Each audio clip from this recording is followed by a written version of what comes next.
Okay, so motility. There are different ways in which you can detect that. So one of the sheets that I handed out to you guys today, right, that I forgot to put in your packet for last time, is bacterial motility using wet mouth or hang drop preparations. So today I'll go around to a couple of the lab benches and I'll help set up this preparation because it's a difficult prep to help confirm motility for you guys for some of your organisms. So you'll notice as you were filling out your motility one, it may say, did you confirm this by under the microscope? For some of you guys, you don't need to do that, right? Others, we will. So how are bacteria motile? They're mostly motile by flagella. So for flagella, once you guys figure out what your organism is, you could go look up and find out how many flagella it has if it's motile and how they're arranged.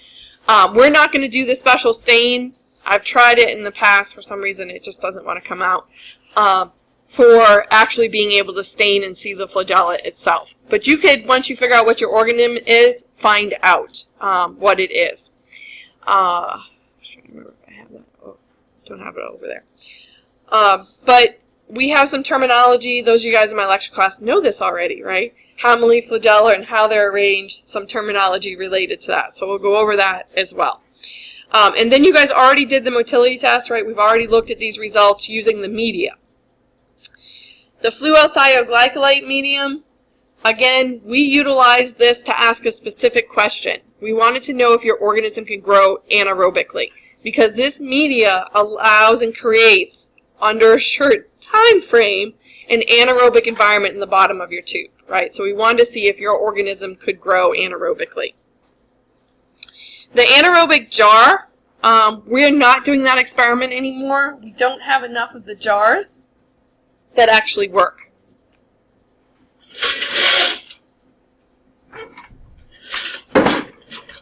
So, unfortunately, they're like stashed on the bottom of the floor. So this is an anaerobic jar, right, where you could create an anaerobic environment inside the jar. So I have pictures, and we'll talk about and discuss, and you guys still need to know about this, but we're not actually going to do it. And so that's the bad thing about me walking away from my microphone. So this one, notice it says read and in-class discussion. We won't actually perform this experiment, the anaerobic jar.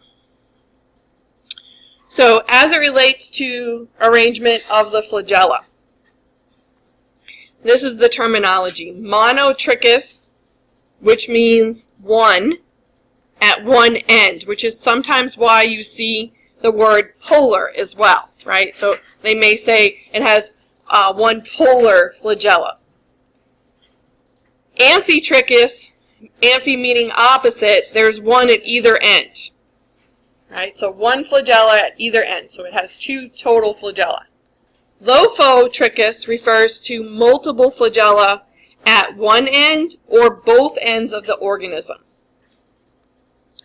Peritrichous means completely covered in flagella, right? And so some of you guys have organisms like that. If we were to look at it, they look like scary cousin it.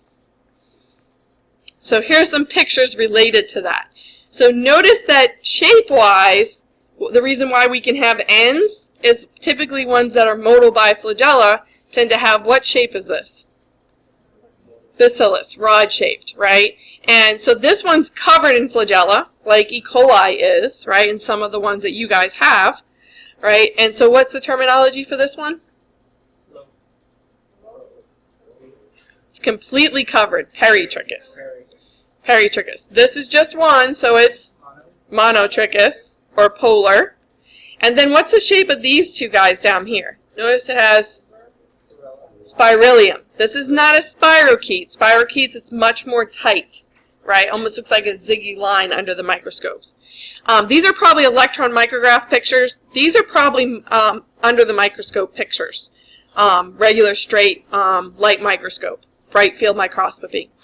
Using that special stain so that the thickness of the flagella is increased so you can actually see it. So for this one, you can see that there are multiple flagella at both ends. So this one would be, this one's the LOFO. And again, it could be just at one end, a clustering of flagella. And this one is one at either end, so it's amphi. So for a wet mount, you would just put some water on a slide, right? You'd add your bacteria to it and add a cover slip. This one is really hard to actually see the motility, this particular preparation.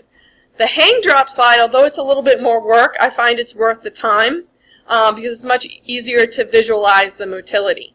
So for that one, what we'll do is we'll take a cover slip and we'll put a drop of water on it and we'll add the bacteria to it. And then we're going to use a special slide called the depression well slide. And on the edges of that slide, we're going to apply some Vaseline that's going to create as a sealant, almost like a glue. And we'll flip that slide over and use it to pick up the cover slip. And then we flip it over. So what you have is the cover slip, right, hanging down from the cover slip is the drop of water that you added. And sometimes it'll even come in contact with the depression well, right? So you'll get this section where you'll get air bubbles, but then you'll actually have your suspension, right, and your cells within that suspension. And the easiest thing to do is to focus on the edge of that, right? They'll tend to go to the edge of that droplet. And of course, we have to go all the way to oil immersion. So unless you're very careful and good at focusing, you'll squish it, right? And then you don't have an edge to focus on. So it's a really tough technique. As I said, I'm going to do one at each lab bench or at least a couple today. And when I call you over, these preparations don't stay good long. Definitely take a look at this. It's really cool to actually see it live, the motility. And what I want to say, we're going to decrease the light, right? Anyone know why we're going to decrease the light? One of the reasons why we got to do that is to help in the visualization, because most of the bacteria are transparent, right? So you can't see them. And under bright conditions, right, the light just blurbs them out, right? Whenever you give a kid a flashlight, the first thing they do is what? They shine it right in your eyes, right? You can't see a darn thing, right? It's just too much light. And so we'll decrease the light under that condition because we're not going to stain them. Because if we stain them, what would happen to them? They would die. And do dead bacteria move? No. And what do we want to see? Movement, right? Or in the case of a non-modal, that it doesn't move, right? So yeah, we have to employ a little bit different microscopy in order to help visualize these guys. So this is a tough technique, right? And so we'll work on it. With these techniques, too, there are some complications you can run into. So this is the chart that I gave you. So if we put too much bacteria in that droplet and they become crowded, if it is a motile organism, will they be able to move under these conditions? Probably not. Because of that, you may not see them move. You may not recognize that you have too many bacteria, and you may record this as what type of result? You would record it as a negative, but in this case it would be a false negative, right? And again, if you didn't notice that you had this complication, you could have inaccurate results. So it's one of the limitations of doing this type of test to determine motility. So if it was a non-motile organism, would this stop them from moving, being crowded? No. So would this have any effect on your results? No, right? You really just got to look out for this if you have a motile organism, right? It's going to give you some inaccuracies. No, because if they're crowded, they're not going to be able to move, right? Right. So it would seem like they're non-motile. Right, but they are non-motile. If you have a non-motile organism and it's... But you don't know that when you do the test. Right, right. So if it's non-motile and you record it as negative, no big deal. Really has no effect on your experiment because you actually ended up with the correct result despite the fact you had the complication of being too crowded. The problem is if you don't recognize that it's too crowded and it actually is a modal organism, and you don't see them moving and you write negative, then you have a false negative. Right? That's inaccurate because of this complication. Does that make a little bit better sense? I'm still stuck on it. It feels like a false positive. It could be a false positive. False positive would mean that it looks positive even though it shouldn't. So in this case, this is good though, in this case, will being crowded make them move? Well, it looks positive. It's not wrong. For motility, you would say negative. Negative. Okay. Hopefully it'll sink in. Let's go to the next one. So the next problem. If a cell attaches to the slide, will it allow them to move? Maybe, but it'll affect, right, how you see that motility. Right? So chances are you may not see them move in a way that you expect them to move, and so therefore you may think it's negative for motility, even though you started with a modal organism. So in this case, again, it's another false negative, right? So these are things you got to look out for. You don't want it too crowded. You don't want them sticking to the slide. Now, if it's a non-modal, being stuck to the slide, is it going to make it move? No. No. So do we have to worry about this complication for non-modals? No. No, because it's not going to affect our results. Now this next one, you tend to run into a little bit more when you do a wet mount, but you can get this sometimes with a hang drop if the water is moving. What's referred to as a receding water line. And so think about this. When something is in water, like for instance logs, right? And you have a current, like in a river, what's going to happen to those logs? They're going to go with that current, right? They're being moved by the water. So anything in the water, right, gets moved by the water. So if you have bacteria in water, and you have a receding water line, the bacteria are going to what? Move. So this is the one case where if it's a non-modal, the water is moving it, right? So you see this movement of the bacteria, but it's not true motility. This is the one time you're going to get a false positive for a modal organism. Now, is this going to affect your results if it happened to be a modal organism? No. No, right? You saw a movement, it was modal, no big deal. It had no effect. So again, you have to know when this is happening because you don't want to end up with false results, especially if you had a non-modal, right? And you didn't notice it was the water moving it instead of the organism actually moving. So how do you recognize this? A receding water line, everything's going to move in the same direction really fast. Right? Bacteria in general, do they all move in the same direction? No. No. At the same speed? No. Right? So that would give you an indication, right? You have this complication, you couldn't trust your results. You may have to redo the preparation.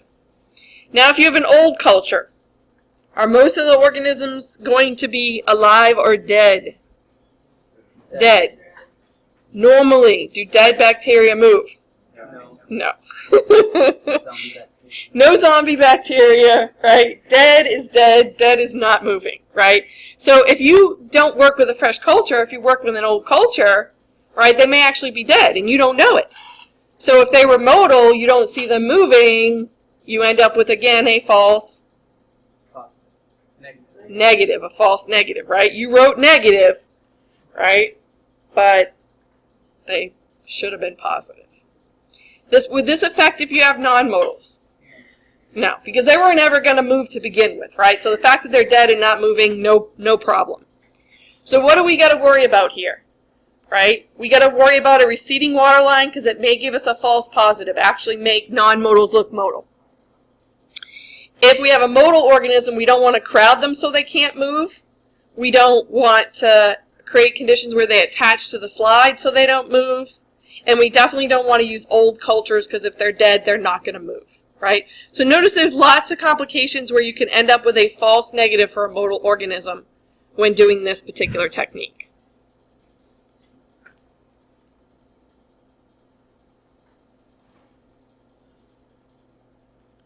So I have some YouTube videos. I also just posted a whole bunch of links in Canvas for you guys. I'm going to show you 2 of them, which are probably these 2. Let's see if I click my links if they'll go.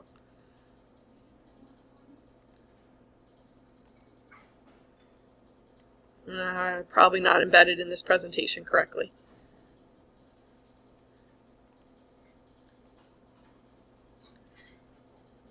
Open hyperlink. See if that works. Yay! Okay.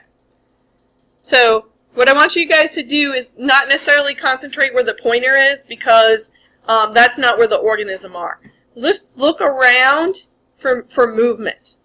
And raise your hand when you see something moving.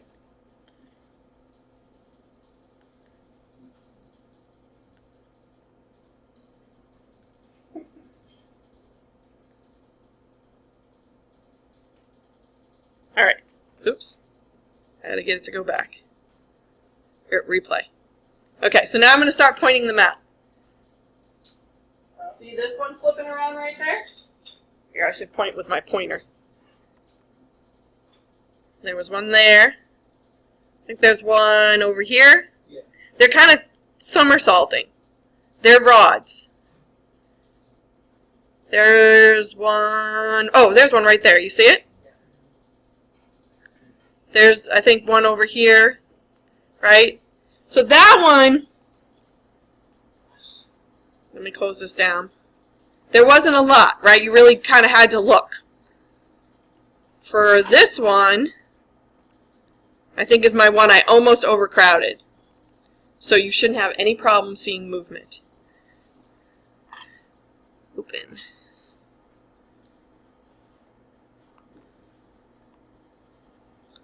Right? They're all over the place. It's like a dance party. Right? So just try and concentrate on one. Right? You see them kind of flipping around. Right? This is almost too crowded. And I have, Are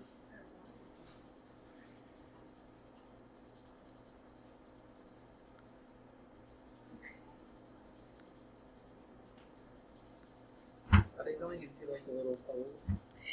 Well, I think yes or no. But a lot of them are flipping. They're rods, right? So they're like flipping around. If you really watch it.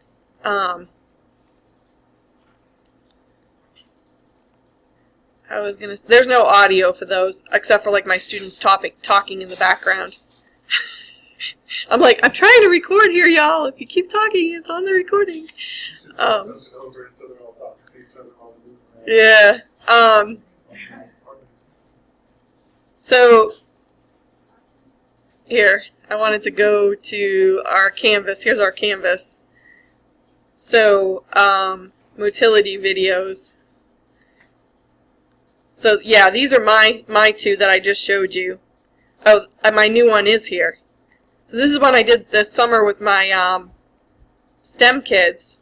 And this one's really cool because this particular one is a bacillus that forms chains. And it's unfortunately right here under the pointer, so I'll move it in a second and you'll see it. Oh, there's one, which I actually think are 2. You see them flipping around? And you see this whole chain kind of just swimming along? And then there's one by itself spinning around. But this one's really cool. It looks like a little train.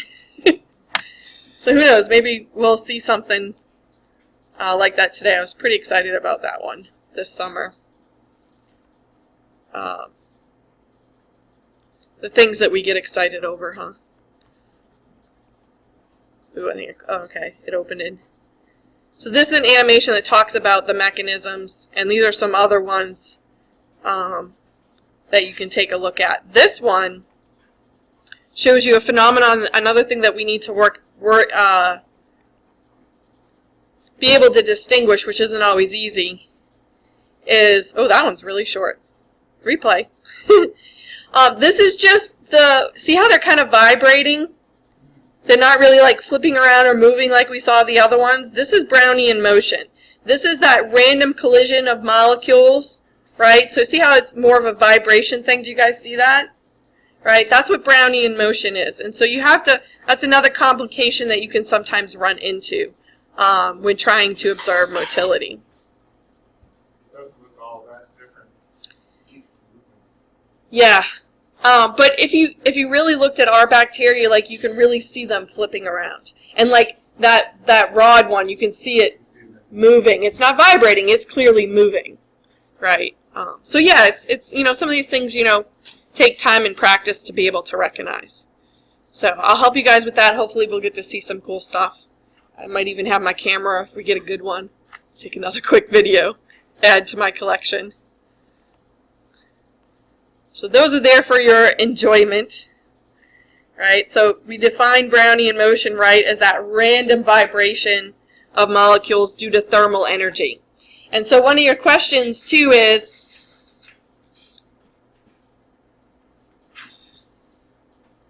let's answer this one first. We've already kind of answered it. So why don't we stain the organism before viewing them under the microscope? They would die, right? Staining would kill them, and dead bacteria don't move, right? No zombie bacteria. Although staining would help us with the contrast issue, right? Would really help us be able to visualize them. It would kill them, and therefore it would stop them from moving. And we definitely don't want that. So again, we're going to decrease the illumination. This is going to help with the visualization because these cells are transparent, right? We can get into the real specifics, right, of how light and all of that works, right? The important take home here is that under these lower light conditions, it'll help us be able to see these transparent things. So one of my best analogies too is that, you know, the kid sliding in the flashlight and it being way too bright. And then there's also the condition of your room, right, at night, depending on how much illumination, you end up with a lot of shadows and stuff like that. Like, I prefer pitch dark. Shadows freak me out, right? I'm afraid it's a ghost or something. But I'm not a nightlight type person, right? Night lights, you get those shadows, right, under those light conditions, right? If you don't have the best vision, too, you're like, what is that? Right? But in this case, those shadows and those low light conditions really help us in the visualization of the organisms because of their transparency, right, under those low light conditions. So, these are some analogies that Peter has set up, so I'm going to skip over it.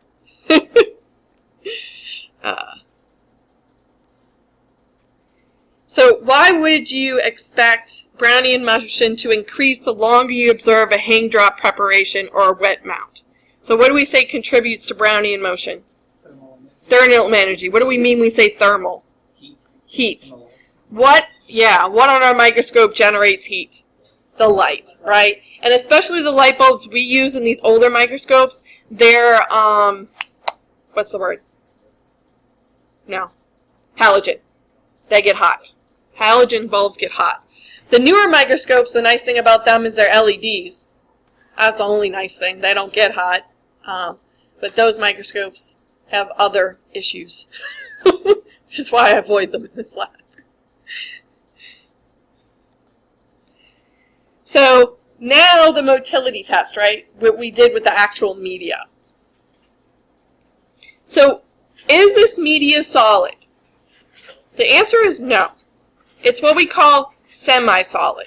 If you were to be able to touch this and compare it to the stuff that we have in our slants or our Petri dishes, you would see that this is much softer.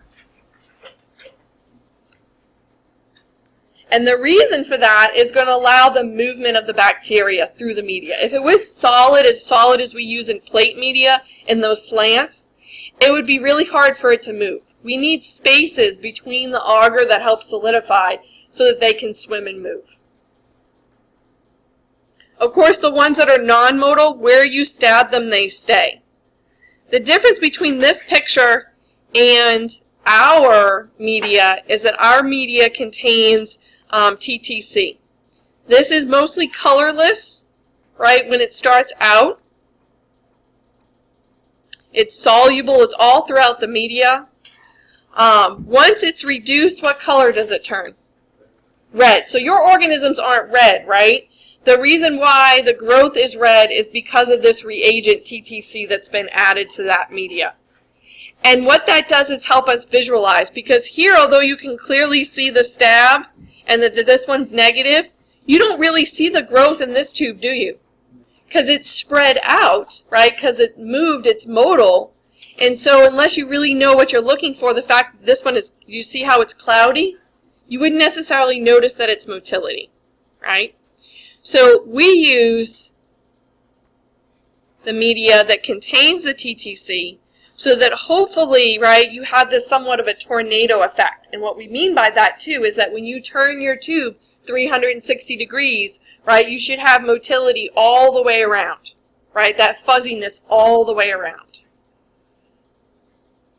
Where you can see that it's spread out from where your initial stab was, right, your initial inoculation. And that was why it was important that you went in, right, and pulled it straight back out. And you only did that once. But you guys all did a really great job. I must be getting better at teaching this, or I just got a good group. Right, you guys did a great job. So once this becomes utilized by the organism, once it's said to be reduced, it becomes insoluble. Why is that important? What does soluble versus insoluble mean anyways? Soluble means it'll dissolve in a solution, right? Insoluble means it won't, right? So, for instance, sugar, right? When you add it to your iced tea, it's usually not very soluble. Again, it's the heat that usually helps get that into solution. But iced tea, right, if it's not already pre-sweetened, when I go to the restaurant, I say I'll pass. Because it's hard to get that sugar to dissolve, right? It'll just settle out, right, in the bottom of your glass. So here, when it's insoluble, same thing. It's going to kind of stay put. It's not going to go into solution. So the important thing is that once the organisms interact with it, it stays where the organisms are because it becomes insoluble. Make sense? So this is an indicator that helps us see where the growth is in the tube of our organism. It really helps us with the visualization. So it becomes red, it becomes insoluble, helps us see exactly where your organism is growing. So we need to turn this down here. See, we don't have a water.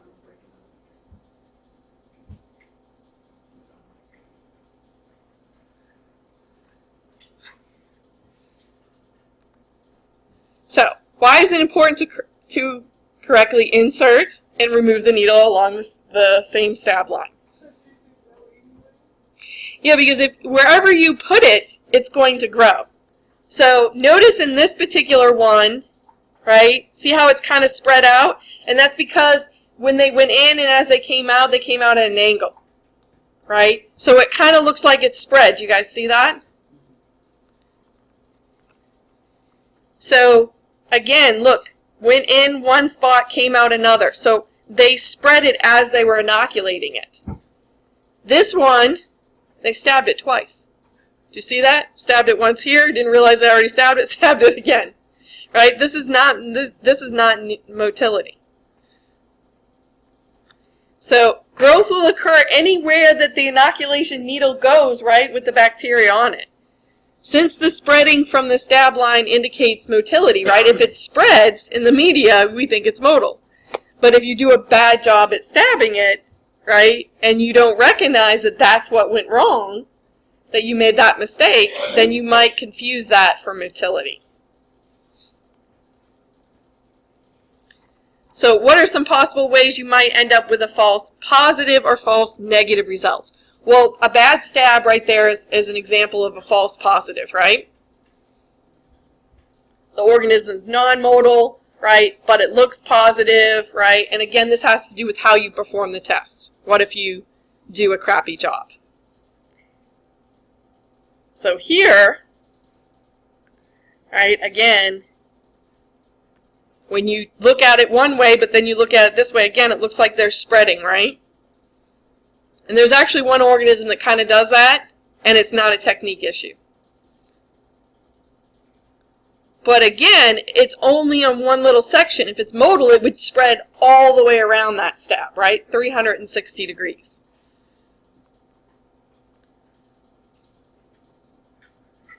This dab was perfect, right? This dab, not so perfect. But again, not uniform spread. What can happen with giving you a false positive? So poor technique, right, as we looked at. Misinterpretation of two-dimensional diffusion, right? Some non-modal organisms like Anaerococcus fascialis and especially Klebsiella pneumoniae will spread out flat. A truly modal organism will again have that three-dimensional spread throughout the media. False negative. This means that your organism is modal, but the results look negative. And there's definitely one organism in here that consistently usually looks negative, but in fact it's positive, right? And so why would that happen? What would prevent it from looking positive? Why would it look negative when in fact it's positive? Right? May have incubated at the wrong temperatures. I put them in the right incubator, so that's not a problem. So look at this one. Oh yeah, food issues. Maybe it doesn't like the media. What do you think's wrong with this one? There's not a lot of bacteria there, is there? Right? So we didn't get enough bacteria in there. We didn't have enough grow to see a spread. So not inoculating enough live viable ones. You may have picked up ones, but most of them were dead. And again, dead's not going to move. The media might be too solid, right? And trust me, that's not the problem. Miss Paula knows how to make this media, though it's not her favorite. Because as you see, it keeps coming out slightly pink. Right? We really want it to be clear.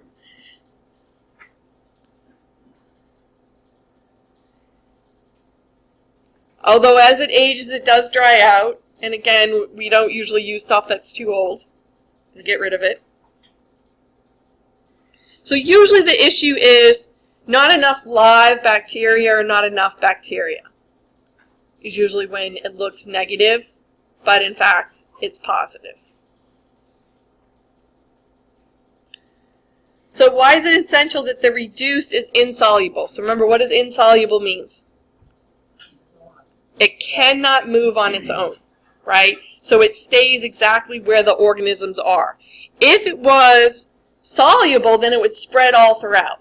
And the good news is that when it's oxidized, it is soluble, but it's colorless, right? So it'll help be all throughout the media, so it doesn't matter where you inoculate, it's going to come in contact with the TTC, but when it does that, it reduces it, turns it red, and makes it insoluble, so it does not move, and helps us detect where your organism is growing.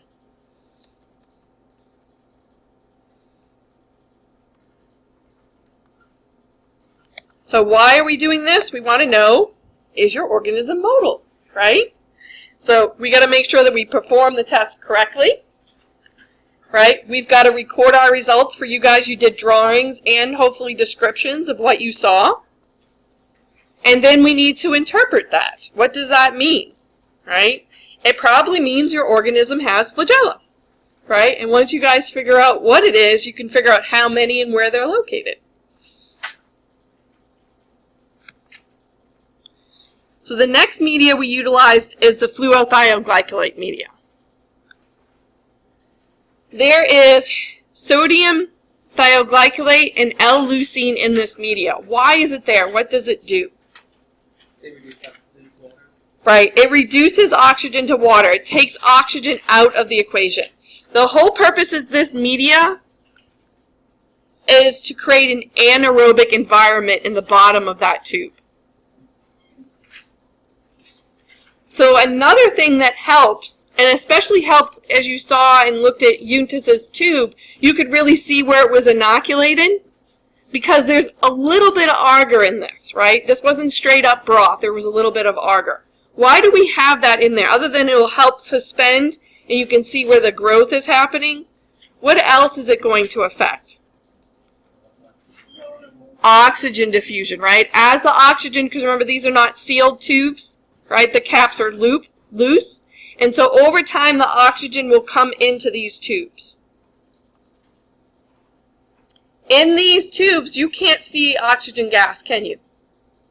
So there is also an indicator that turns pink in the presence of oxygen.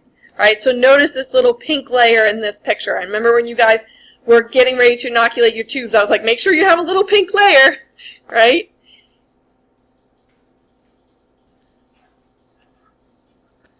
So what color is that resorant in the presence of oxygen? Pink.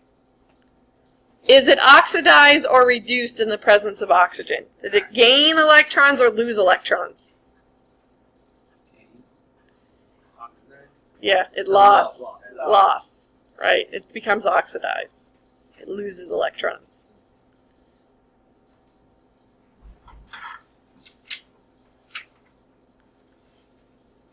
And it actually forms a gradient. So there is probably some oxygen just below this.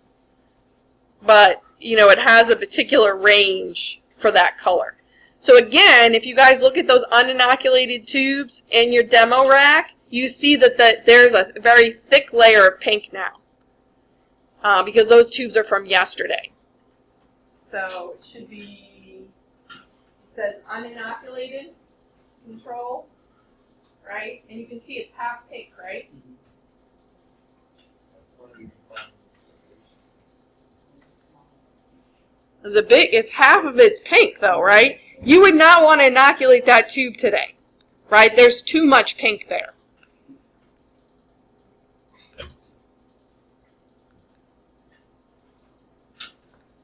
So why is there a colored band? Because that lets us know where the oxygen is. Which is more desirable, a thick layer or a thin layer? Go ahead and sit in Tiffany's spot. You want thin, right? Because again, the whole purpose of this media is to create what type of environment? And anaerobic? Anaerobic. If it's pink, what type of environment is that? Aerobic? Aerobic. And that's not what we want. So I guess when I was going through that, I put thick so that you have enough to show the micro and things like that. Right. But if it's too thick to start out with, as you incubate it overnight, the oxygen would diffuse through the whole tube. Do you guys understand this question he's asking? Right? He said he thought thick would be good. But that would mean, as these tubes are right now, there's a lot of oxygen in them. So if we incubated them overnight, by tomorrow, that whole tube is going to be full of oxygen. So then we're going to think that that organism grew anaerobically, right? Because it's growing at the bottom of the tube. No, the problem is that oxygen got all the way through the tube because the media was too old when we started. Make sense? Okay? And so again, this is one of the reasons why those of you guys who are supposed to stay in that oxygen zone, I stuck them in the refrigerator to try and get them to stop growing. Right? But the oxygen continued to diffuse. And I think the problem with yours, Robert, is that I think under certain conditions, yours maybe can even grow anaerobically. So once you find out what that one is, I'm going to have you do a little extra research on it. So when we look at the tubes, and again with that auger, sometimes you'll get that really nice where you can see the inoculation if you do a single stab, which I didn't have you guys do, of that you can see the growth. And you saw this in that tube I walked around with you. Just this tube ended up like this, except there were several sections. But you could see the growth was a lot less here in the anaerobic zone and more growth in the aerobic zone. And which one would that be? That would be a facultative anaerobe. So by definition, a strict or obligate aerobe is one who requires oxygen to grow. So it will only grow at the top of your tube. So which tube is that? D. Do you see that? Do you see how it's just at the top of the tube? In that oxygen zone. A strict anaerobe will grow only where there is not oxygen. So which tube is it growing in the non-oxygen zone?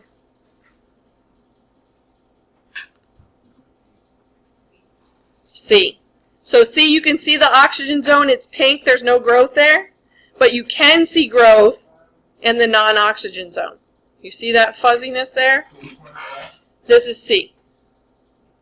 Strict anaerobic. That's a strict or obligate anaerobe.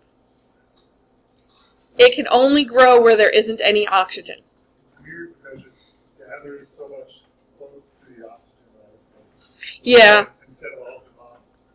And again, that's because this picture was taken the very next day, where yours have gone all week. A microaerophile, what does micro mean?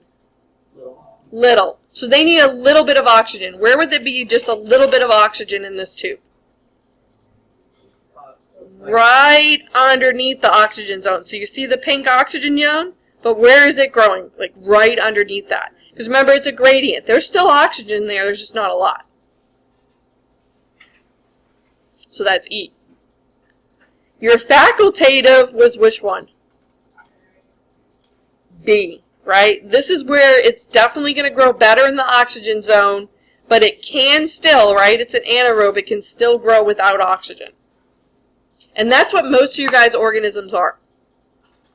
There's one organism out of the ones I handed out that is an aerotolerant. It will grow evenly all throughout the tube. And the reason for that is it can, and it does, grow anaerobically. But the reason why a strict anaerobe doesn't grow in the oxygen zone is it's killed by oxygen. Whereas the name implies for aerotolerant, it can tolerate oxygen, right? So it can grow in the presence of oxygen, as you see here, but it's not affected by it positively or negatively. Where, what do you think, what type of effect for facultative anaerobes does oxygen have? Is it a positive or negative effect? Is the growth more or less? No. More. So it's a positive effect. Facultative anaerobes, facultative means change. They can grow aerobically when oxygen is present. When it's not, they can still grow.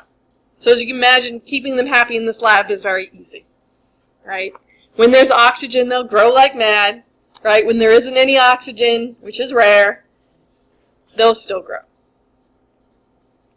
So how does this all factor in? Why is this important, right? So breaking down organisms to get energy, catabolism, what we do, and what most of the microbes that we talk about do, is they're breaking down molecules to generate energy. How they do this depends on whether they need oxygen or not, right? So catabolism, right, is that breakdown. And I always remember of a cat, right? Cats are really good at destroying and breaking apart things, right? Catabolism is breaking things apart and releasing that energy. So there are three aspects or pathways you probably hopefully study in your biology courses, right? For breaking down carbohydrates, sugars are the very common source of energy, right? That breaking those molecules and getting energy. Glucose being the most common that we talk about. The same is true for microbes, right? They break down glucose just like we do.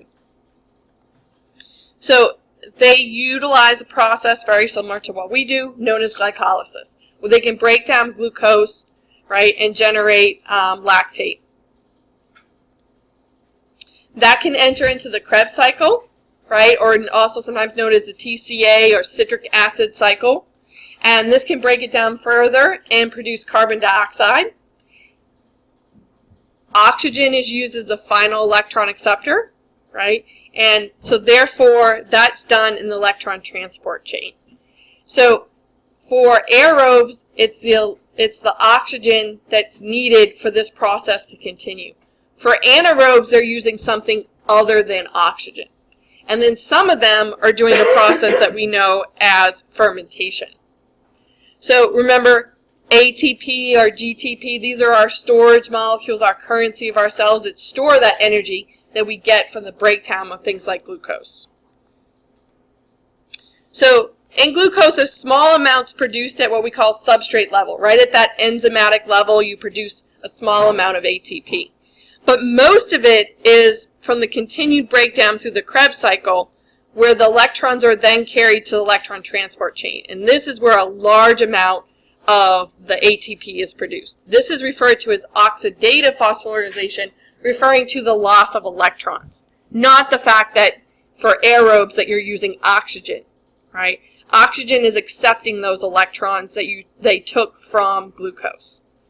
If you're an anaerobe and you're doing anaerobic respiration, you have an electron transport chain. Usually you're just not using oxygen as the final electron acceptor. You're using some other molecule. Still with me? Okay, so that's that major difference there. Some organisms don't have the ability to use the Krebs cycle or electron transport chain to generate energy.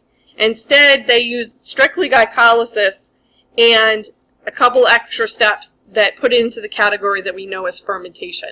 Right? A lot of the organisms are fermenters, and we're going to be looking at, and you'll be reading about for your homework, these different types of fermentation. And so common byproducts of fermentation, because of the changes they have to make to the lactate to get back their electron carriers, they convert the products into alcohols, gases, and acids. And we can detect acids, and we can detect gases under certain circumstances, and we can detect the presence of alcohols and know what these organisms have done.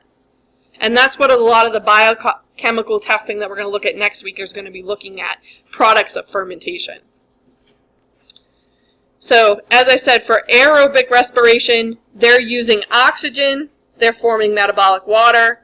These are some examples of some anaerobic, right, where this one's using sulfur to accept electrons and producing sulfate and then converting it to hydrogen sulfide. Others make ammonia, others make nitrogen gas. So this is a sulfur-reducing microorganism that's found in rotten eggs, in swamps, and sewers, right, some well water, and again that has that sulfury smell, right, because they're utilizing sulfur as their electron carriers. Denutrifying bacteria, ones that actually take nitrogen out of the soil, again, are not necessarily good to the environment because they're removing nitrogen and adding it back to the atmosphere. But we actually need nitrogen in the soil for plants to take it so then we can get it. So, sewage treatment, we actually use microorganisms to break down, right, sewage and to treat it. So that's an interesting cycle to look at. The bottom line, if organisms grow in a media that contains sugar but lacks compounds necessary for anaerobic respiration, then they have two choices. They can grow well and quickly via aerobic respiration if they can, right, if oxygen is available. They'll grow poorly or slowly via fermentation without oxygen. So in the case of your facultative anaerobes, when oxygen's there, they're doing aerobic respiration. When it's not there, they're actually fermenting, and so they're producing less energy, and so they grow less.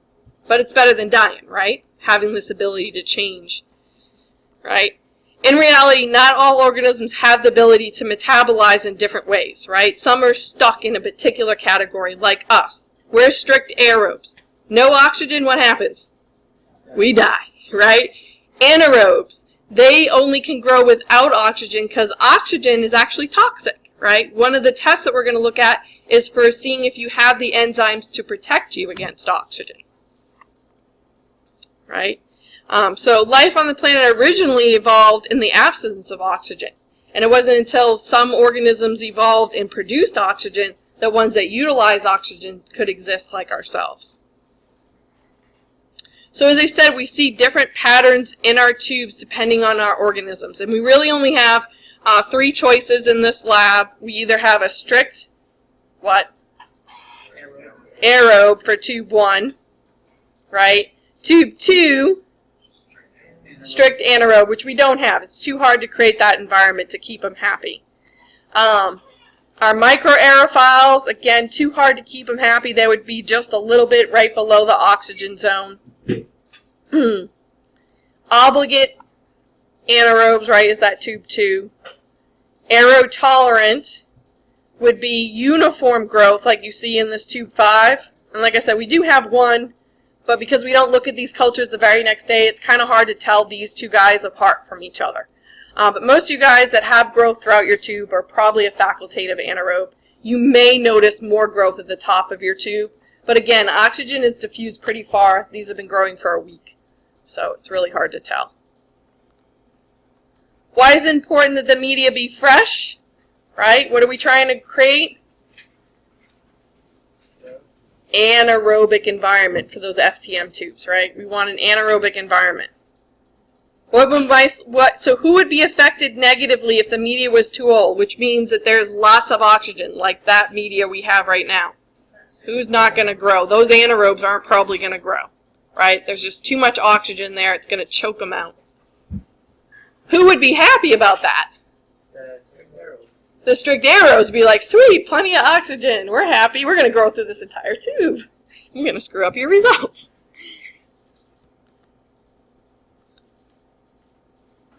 So older media, more oxygen diffused, right? This is going to throw off our results, especially when we're wanting to know if they can grow anaerobically.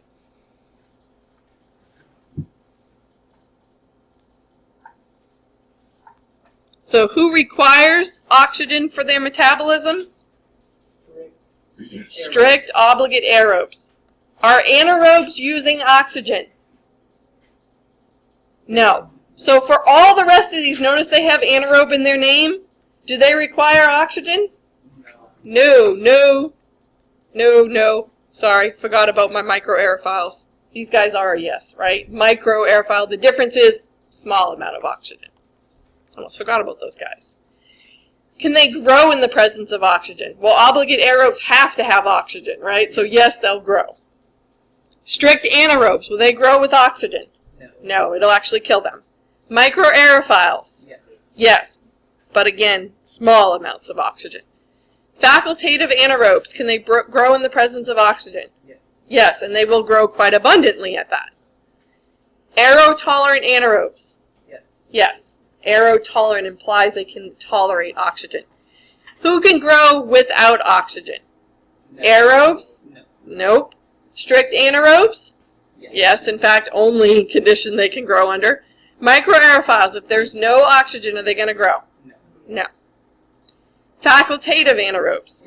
Yes, but less than under aerobic conditions, right? Aerotolerant? Yes. So, the ruminants, right, your cows, especially goats and things like that, they actually utilize microorganisms to help them digest the cellulose, the cell walls of the plants that they eat. And one of the reasons they're able to do that is because of the compartmentalization of their digestive tract. They're said to have 4 stomachs. And what happens in the different sections of their stomach is largely contributed to microorganisms breaking down that cellulose for them. And so these create environments for that to happen, for fermentation. That's why they're very smelly, right, and yucky, right? But it's an important process that they can do that we can't do, right? We don't have this complex digestive system. So as I said, they're sometimes named as 4 different stomachs. So they have the major large component known as the ruminant, and then the reptilium, and the obomasum. I should be able to say these better than I can, right? And then the 4th one here. And different processes are happening in those different sections. And this is also why, as a veterinarian, if you go to give antibiotics to a cow, right, the farmer will freak out, because if you kill off the microbes in these stomachs, the cow cannot survive, right, because he's dependent on this symbiotic relationship between the microbes breaking down its food to its survival. So, very important stuff. So why are we doing FTM? We want to know, can your organism grow anaerobically or aerobically? We have to make sure that we have fresh media, that we perform the test correctly, and then we record our results, right? So you recorded, did drawings, right? Wrote in your words as to what you saw for the growth. What does this mean? Is your organism utilizing oxygen? Is it not? So for the anaerobic jar, which we're not doing right, but we're discussing and you do need to know, I know you're here, Candy, and you're okay. I'll get you situated. Yeah, oh no. You're good. Okay, so what color is the methylene blue strip in the anaerobic environment? And so again, can we see oxygen? No. No, so we need some type of indicator. So for the anaerobic jars, we use methylene blue or a methylene blue tablet. So you can see in my jar right now, it's blue, right? That's because that environment is what? Oxygenated. It's aerobic. But under anaerobic conditions, if that was set up for anaerobic, it would be what? It would be clear or colorless or white, right? It would not have a blue color to it. But blue indicates aerobic. So this lets us know, for instance, if our jar sprung a leak, which is a problem we have with some of these jars. Their seals are not as good as they used to be. Some of them are cracked. So here's one set up, and as you can see that tablet? Is it blue? No, it's white or colorless. So this environment is? Anaerobic. It's anaerobic. So we can tell by looking at this. So it is anaerobic. Note, this packet was taken out of the anaerobic chamber and left in the lab exposed to oxygen like the one there. So it turned blue, right? Because it was exposed to oxygen.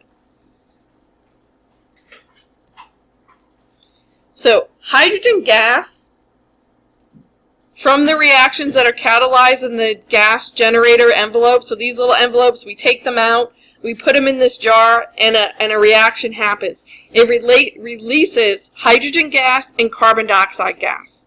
The hydrogen gas combines with the oxygen gas in the tube and forms what?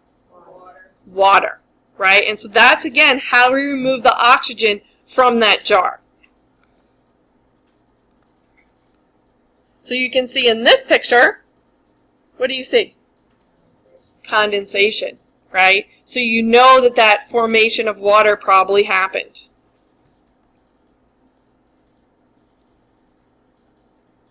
So if the anaerobic environment is set up correctly inside of our jar, how would it affect the growth of these organisms based on what we know about whether they need or don't need oxygen?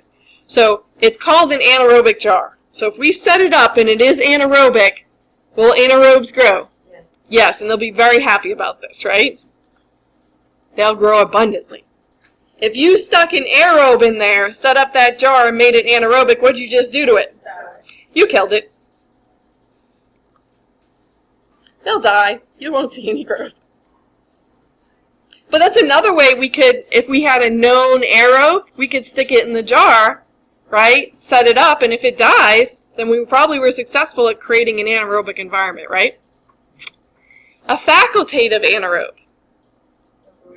It's going to grow. Notice it has anaerobe in its name. It can grow under anaerobic conditions. But it also can grow under aerobic, right? But is there a difference? Anaerobic is better. Yeah, aerobic is better. Under anaerobic, they're probably going to ferment, which is less growth, right? Less energy, less growth, right? So they'll grow, but it'll be less than you would see under normal aerobic conditions. Now, what happens if our jar springs a leak? Would we be able to tell by the known organisms and their particular growth patterns? Yeah, because if it springs a leak, will our anaerobes grow? Yes. I mean, no. No, if it springs a leak and oxygen got in, it's going to do what to our anaerobes now? It's going to kill them. Our aerobes, they'll actually grow, right? They're like, oh, we've been saved, thank goodness, right? And they're going to grow. So those two would let us know that, uh-oh, something happened with our jar, right? With our facultative anaerobe, it's still going to grow. But if we inoculate a particular amount, we may be able to tell that it grew what? More under these conditions. So this experiment instructs you to grow, and again, we're not doing it, organisms inside and outside. So inside, what type of environment? The jar? Anaerobic. Anaerobic. Outside the jar? Aerobic. Aerobic, right? So what is the environment inside the jar? Anaerobic. Is oxygen present? No. No. Outside the jar. Aerobic. Is oxygen present? Yes. Yes. So, growth would be affected, right? So, Pseudomonas is an organism that there is no growth in the jar, and it grows outside the jar. So, how would we classify this one? Strict aerobe. Strict aerobe or obligate aerobe. Clostridium sporogenes. Growth inside the jar, but not outside. Strict anaerobe. It would be a strict anaerobe. Everyone with me on that? Staphylococcus aureus. Grew inside and outside the jar, but we noticed distinctively more growth was seen Facultative. outside the jar. It says inside there, but it should say outside. This is your facultative. Just recognize that typo. Okay, so does this organism require oxygen for growth, Pseudomonas? Yes. Yes, because it only grew outside, right? So it will grow, and it did really well outside. Clostridium sporogenes. Does it require oxygen? No. And in fact, it would be killed by it, right? As we saw. So no growth.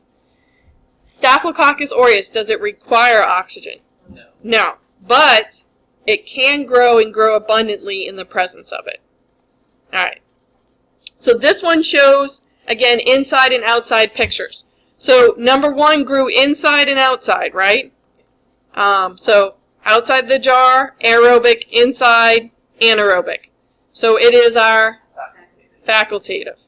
Number 2, right? No growth under aerobic conditions. Growth over here, right here, 2, under strict anaerobe. Right? Number 3, grew only under aerobic, no growth under anaerobic. Obligate aerobe. Obligate aerobe. Alright, so looking at this picture, Pseudomonas, under certain conditions, produces 2 pigments. One's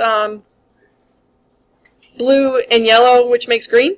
So see how it has a greenish discolorization? So these plates were under aerobic conditions. These plates were under anaerobic conditions. So notice it didn't grow. Where both Staph aureus, we know, can grow under both conditions. And E. coli grew under both conditions. So what's E. coli probably? A facultative. Yeah, it's a facultative. Right? Just like Staph aureus. So an alternative to the anaerobic jar is the candle jar. This name suggests a candle is placed and is actually lit in the jar. Then we close the lid. Typically in this system, this is going to help remove oxygen, right? It's not going to remove all the oxygen, so this is usually something you would do for microaerophiles. What other gas is released when you burn something? Carbon dioxide. So this is also good for organisms that require a higher concentration than normal of carbon dioxide. And this is the capnophiles. That was the original. So I got to come up with a new one for you guys quiz next week. Capnophiles. So why do we do that? It's kind of a backup to our FTM.